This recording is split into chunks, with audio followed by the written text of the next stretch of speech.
हाँ जी sir, actually में क्या है, मैंने बार्कले बैंक का जो है क्रेडिट कार्ड में लिया था जी, और फरवरी मेरे पास आया हुआ था।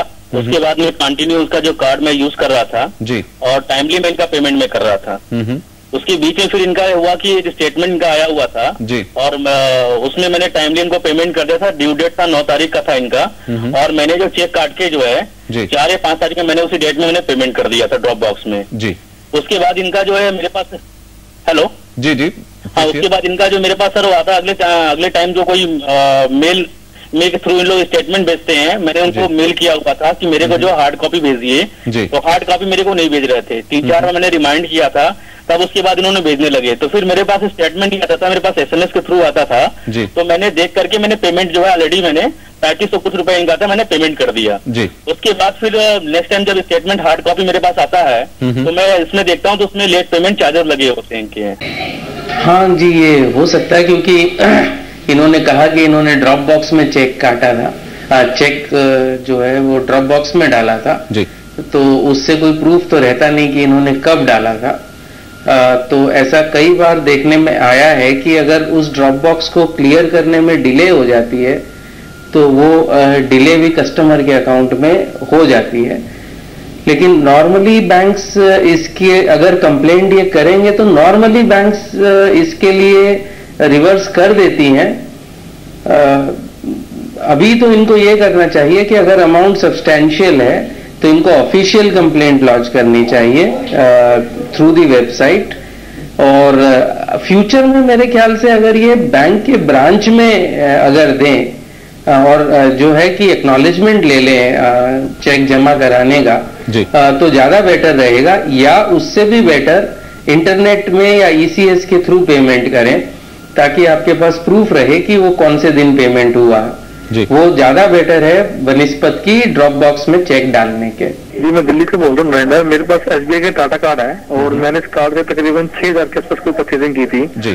और मैंने कहा था कि भाई मुझे बिल नहीं मिल रहा था क्योंकि मेरा जो बिल है मेरी कंपनी पे करती है, तो मुझे उनको बिल शो करना पड़ता था। जो भी चार्ज स्लिप होते हैं वो उनको वेरीफाई नहीं करते और मैंने कस्टमर फोन के कहा कि मुझे बिल नहीं मिल रहा है, मुझे बिल सेंड कर दो ताकि मैं पेमेंट कर दूँ। लेकिन स्टिल जब से लेकर अब तक तकरीबन 7-8 महीने हो गए हैं, मैं डेली हर महीने फोन करता हूँ, लेकिन अभी तक जो है ना तो मुझे बिल सेंड कर रहे हैं वो, ना कि मुझे मैसेज पे अलर्ट कर रहे हैं तो आपका इतना पेमेंट है, और अभी तक जो है मेरा ये अकाउंट क्लियर हो पाया है। और मैं चाहता नहीं कि मैं किस तरह की जो डिफॉल्ट लिस्ट में मेरा नाम आए। I will give the full fund payment, but ये अगर मुझे स्टेटमेंट सेंड कर देते हैं I will make the full fund payment. जैसे हमने कई बार इस प्रोग्राम में पहले भी कहा है कि कंज्यूमर्स नॉर्मली ये करते हैं कि वो फोन करते हैं और उसका कोई रिकॉर्ड उनके पास नहीं होता। तो अगर कोई डेफिशिएंसी इन सर्विस है, चाहे वो जो भी हो, आप ऑफिशियल कंप्लेंट लॉन्च करिए। वेबसाइट पर, हर बैंक के वेबसाइट पर एक कंप्लेंट सेक्शन होना कंपलसरी है RBI रेगुलेशंस के मुताबिक। वहां जाकर आप अपनी कंप्लेंट को दर्ज कराइए।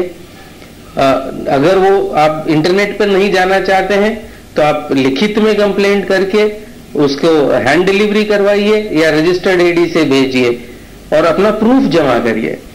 और अगर 2 या 3 हफ्ते में आपकी प्रॉब्लम सॉल्व नहीं करती है बैंक, तो आपको बैंकिंग ओम्बड्समैन में कंप्लेंट करना चाहिए। बैंकिंग ओम्बड्समैन में कंप्लेंट करने के लिए RBI में बैंकिंग ओम्बड्समैन सेक्शन है, वहां जाकर आप अपने शहर के लिए कौन सा बैंकिंग ओम्बड्समैन का एड्रेस है, उनका ईमेल एड्रेस क्या है, वो सारा दिया हुआ होता है जी। आप ईमेल से भी कंप्लेंट कर सकते हैं या लिखित में भी कंप्लेंट कर सकते हैं। और हमारा ये एक्सपीरियंस रहा है, जिन कंज्यूमर्स को हमने एडवाइस किया है कि बैंकिंग ओम्बड्समैन में जब बात पहुंचती है तो नॉर्मली प्राय अगर बैंक की गलती एक्चुअली होती है तो वो सॉल्व 95% ऑफ द केसेस में इजीली सॉल्व हो जाती है जी। अब ये जानना चाहते हैं कि बैंक किसी ग्राहक को ज्यादा से ज्यादा कितने कार्ड जारी कर सकता है? कोई ऐसी लिमिट है हर्ष जी कि आप एक ही कस्टमर को इतने से ज्यादा कार्ड जारी नहीं होंगे एक बैंक की तरफ से? नहीं, ऐसा तो कोई लीगल लिमिट तो नहीं है। बट नॉर्मली कोई बैंक 2 या 3 कार्ड से ज्यादा देगा नहीं, बट दे सकते हैं, ऐसा कोई there is no legal restriction. उसकी बात ऐसी है कि 2 साल पहले मैंने क्रेडिट कार्ड लिया था ICICI बैंक का जी। तो मैंने उसको यूज किया और उसका जो मिनिमम पेमेंट के हिसाब से मैंने 2 साल तक पेमेंट किया उसका जी। और बाद में मैंने उसको सेटलमेंट करवाया 14,100 में। जिसका कि मैंने पेमेंट बैक चेक किया था। जब आप कह रहे हैं सेटलमेंट करवाया, उसका मतलब क्या था? उनकी तरफ से ज्यादा ड्यू था? उनकी तरफ से 21,000 रुपये मांग रहे थे वो लोग। तो मैंने बोला कि मैं काफी टाइम आपका इंटरेस्ट पे कर चुका हूँ, तो मुझे मैं इतना पे नहीं कर पाऊंगा, तो आप सेटलमेंट कर दीजिए करके जी। तो उसने बोला कि आपका सेटलमेंट 14,100 में होगा। तो मैंने फिर सेटलमेंट करवाया और उन्होंने मुझे बकायदा लेटर भी दिया है अपनी बैंक का जी। तो वो लोग में क्या लिखा हुआ है कि सेटलमेंट इतने में हो रहा है और इसकी पेमेंट करनी है? 14,100 में पार्टी ने सेटलमेंट किया है और ये लेटर हमारी बैंक आपको दे रही है करके। तो ICICI बैंक के जो सीनियर मैनेजर वगैरह है, मैंने फोन पे भी उनसे बात किया था, बोले हाँ ये लेटर आपको मिल गया है, अब इसके आगे कोई प्रॉब्लम नहीं होगा करके। लेकिन फिर 1 साल गुजरने के बाद जो मेरा ICICI बैंक में अकाउंट था, सेविंग अकाउंट, वो लोग ने वहाँ पे माइनस पे डाल दिया मेरा 21,000 रुपया कि मुझे वो पे करना है करके। और आज भी मुझे वहाँ से लेटर आते हैं कि आपने सेटलमेंट नहीं करवाया है, ना ही आपका सेटलमेंट हुआ है और आपको पे करना है करके। नहीं, अगर इनके पास बैंक से लेटर है कि इस पेमेंट के बाद it is a full and final settlement, तो ऑब्वियसली उसके बाद और कोई आउटस्टैंडिंग होने का उस पर्टिकुलर क्रेडिट कार्ड पर कोई सवाल नहीं है। तो अगर फिर भी उनको चिट्ठियां आ रही हैं तो इनको बैंक में, जैसा मैंने प्रोसीजर बताया पहले, ऑफिशियल कंप्लेंट लॉन्च करें और अगर उसका सही उनको समाधान नहीं मिलता है तो बैंकिंग ओम्बड्समैन में कंप्लेंट लॉन्च करनी चाहिए जी। चलिए, आजकल सिबिल के बारे में काफी बातचीत हो रही है और यही एक सवाल हमें भेजा है साजिद ने पुणे से। ये जानना चाहते हैं कि सिबिल क्या है। हर जी, एक कई लोगों के मन में सवाल है कि सिबिल में किसकी रिपोर्टिंग होती है, कितने टाइम तक नाम रहता है और ऑर्गेनाइजेशन कैसे काम करती है। तो इसका अगर आप एक ब्रीफ यहाँ पर डिस्क्रिप्शन दे दें कि किस तरह से ये वर्क करता है।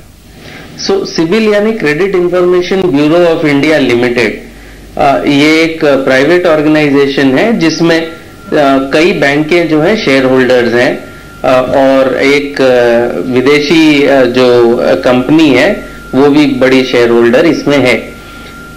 सिबिल का काम है कि सब बैंकों से आपका जो भी बकाया है उसके बारे में वो सिबिल को रिपोर्ट देते हैं, चाहे आपने समय पे पैसा दिया हो चाहे डिले से दिया हो।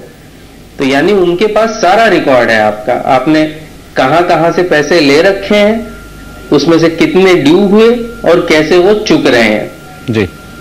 तो जब ये काफी विस्तृत हो जाता है तो कहीं भी जब आप नया लोन लेने जाएंगे तो नेचुरली वो लोग सिबिल से आपकी रिपोर्ट मंगाएंगे और उससे उनको क्लियर हो जाएगा कि आपकी एग्जिस्टिंग कितनी बोरोइंग है, उसमें आपने समय टू समय पे पैसा दिया है या नहीं दिया है जी।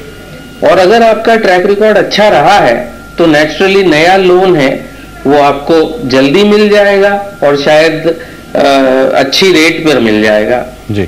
और कन्वर्सली अगर आपका ट्रैक रिकॉर्ड अच्छा नहीं रहा हो तो आपको शायद वो लोन ना मिले या वो एक हायर रेट पर मिले या कम लोन अमाउंट मिले। तो अब ये क्लियर, सिबिल जैसी संस्था आने से और ऐसी और कई संस्थाएं आएंगी, तो ऐसी संस्था आने से जो अच्छे कंज्यूमर्स हैं, जो कि 90% से अबव कंज्यूमर्स अपने लोन का भुगतान समय पर करते हैं, उनको उस अच्छे व्यवहार का बेनिफिट मिलता है जी, अच्छी रेट के द्वारा। और खराब कंज्यूमर को कॉस्ट देना पड़ता है डिफॉल्ट के लिए।